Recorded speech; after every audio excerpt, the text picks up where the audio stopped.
যে বিএনপি যে কথাটা বলবে তার প্রত্যেকটারই বিপরীত কাজ করতে হবে। সরকারের মধ্যেও এমন কিছু ব্যক্তিবর্গ আছেন, উপদেষ্টা হিসেবে কর্মকর্তারা আছেন, যারা প্রচণ্ড রকমের বিএনপি বিরোধী।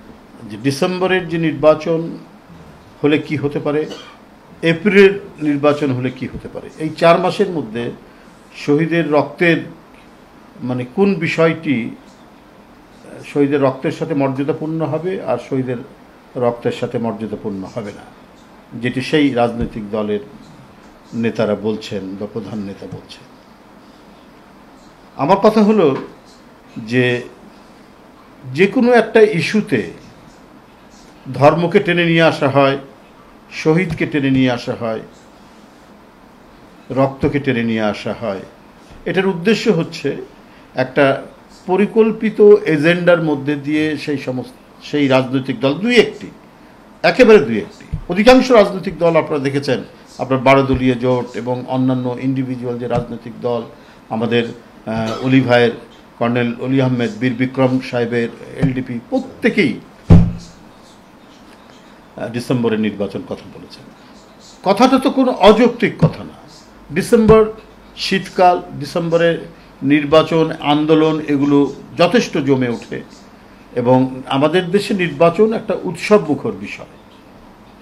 তো সেই ক্ষেত্রে ডিসেম্বর মাস, মানুষ শীতকাল, এখানে ঝড় বৃষ্টি কম থাকে। আমাদের এই গ্রীষ্মমণ্ডলীয় দেশের কারণে শীতকালটা এখানে অনেকটাই কমফোর্টেবল, যদি খুব বেশি শীত না পড়ে। তো সেই ক্ষেত্রে আপনারা দেখেছেন যে পরিবারগুলোতে, আমাদের সমাজে বিয়ে শাদী সব কিছু হয় এই শীতকালে, কারণ এখানে ঝড় বৃষ্টি কম থাকে, ওয়েদারটা কমফোর্টেবল থাকে, এই কারণেই হয়। এবং অধিকাংশ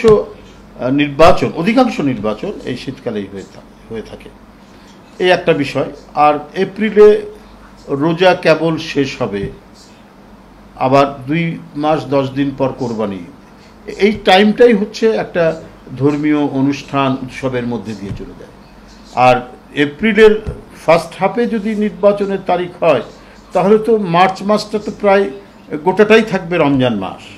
তাহলে রমজান মাসে মানুষ ইবাদত করবে, রমজান মাসে মানুষ সিয়াম সাধনা করবে, সারাদিন রোজা রাখবে। সারাদিন রোজা রেখে ওই গরমের মধ্যে কি নির্বাচনী প্রচারণা করা যায়? উৎসবের দুটো দিক, ঈদ এবং রোজা, এই যে ধর্মীয় এই সময় যে অনুষ্ঠানগুলি, এর আমেজ এক ধরনের, আর নির্বাচনী আমেজ আরেক ধরনের। তো এটা কিভাবে এটার সাথে সঙ্গতিপূর্ণ হয়, এটা আমার জানা নাই। এটা এক ধরনের উদ্দেশ্য নিয়ে অথবা অন্য কিছু নিয়ে 2-1টি রাজনৈতিক দল এই কথাটি বলছেন এবং সরকারের উপর তারা প্রভাব বিস্তার করছেন বলে আমার মনে হয়, এবং সরকারকে তাদের পথে নিয়ে আসার চেষ্টা করছেন। কিন্তু এখানে যুক্তির যদি আশ্রয় নেওয়া হয়, যদি যৌক্তিক বিষয়টিকে যদি প্রাধান্য দেওয়া হয়, তাহলে ডিসেম্বরের নির্বাচনই হচ্ছে একটি উপযুক্ত সময়। আমি যে ব্যাখ্যাটি এখানে দিয়েছি, আমি গতকালকেও এই কথাটি আপনাদের বলেছি, এখনও সেই কথাটি বলছি। এবং যেটা মনে হচ্ছে যেহেতু বিএনপি এটা চাচ্ছে, অতএব এইটাকে করা যাবে না। হ্যাঁ, এটার বিরোধিতা করতে হবে। এক ধরনের ক্রোধ থেকে, এক ধরনের ক্ষোভ থেকে এই কাজটি করা হচ্ছে। তাহলে এইটা কি শহীদদের উদ্দেশ্য ছিল? শহীদরা যে আত্মদান করেছেন, ছাত্র জনতা, শ্রমিক, তাদের কি উদ্দেশ্য ছিল এইটাই যে বিএনপি যে কথাটা বলবে তার প্রত্যেকটারই বিপরীত কাজ করতে হবে? এটা করা যাবে না। এবং এই সরকারের মধ্যেও এমন কিছু ব্যক্তিবর্গ আছেন, উপদেষ্টা হিসেবে কর্মকর্তারা আছেন, যারা প্রচণ্ড রকমের বিএনপি বিরোধী। তার যে 15-16 বছরের নিরবচ্ছিন্ন আন্দোলন, আত্মত্যাগ, গুম খুন, যেখানে এমপি থেকে শুরু করে, ছাত্র নেতা থেকে শুরু করে নির্বাচিত প্রতিনিধিরা বিএনপির আত্মত্যাগ করেছেন, তাদেরকে গুম করা হয়েছে, তাদেরকে এখনো তাদের হদিশ নেই। এই যে এত বড় যে একটা কন্ট্রিবিউশন, সেটা কিসের জন্য?